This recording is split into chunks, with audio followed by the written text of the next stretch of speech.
I'm Charlie, I'm a musical director and I work with artists such as Mahalia, worked with Foxes, Anne-Marie and lots of other big pop artists. It's about being able to replicate the tones and the sounds that I hear on a record and being able to create them easily and have them all at my fingertips. So in a live situation, I can refer and produce sounds that sound like the record. And that's the most important thing for me. Now I've got it, I can't imagine not having it. They're amazing looking and sounding amps. To get the tone that I get out of these and the honesty and the clarity, I haven't come across anything nearly as good as these. In a live situation, having the sound movement behind me, knowing that I can rely on the amps to provide the sound that I look for every time. The consistency is super critical and these amps are fantastic at that. On TV, come on, I mean, having that behind me, that's what it's all about. It'll look great.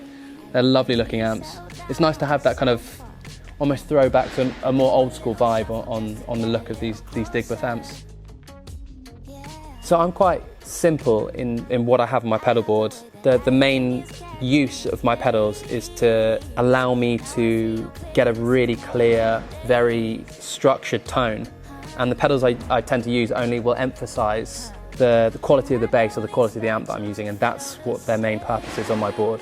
The first thing that stood out to me was the compressor pedal. Why I loved it so much is I could instantly dial in my sound. I mean, some pedals and some, you pick them up and it takes you a couple of days to get them sitting right. But with this, I pretty much plugged it in, a couple of tweaks, and I arrived at a sound that I was really happy with.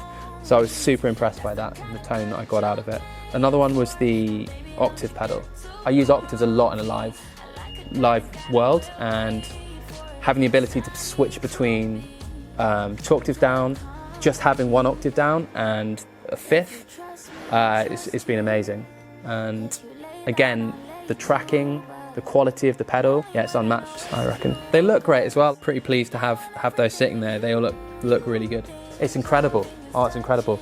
The distortion, it's a funny one. With any distortion I ever put on my bass, any overdrive, I always run a problem of losing all my low end and just having that driven sound, and it's the front house's worst nightmare because they've lost their bass player. What's beautiful about this pedal is that I can dial in the low pass filter. I can really find that beautiful balance between having that crunchy overdrive sound that I need, but having the weight and bass underneath it, and it's managed to fill that gap perfectly. So in a live sense, I think all the front house engineers are going to be loving that.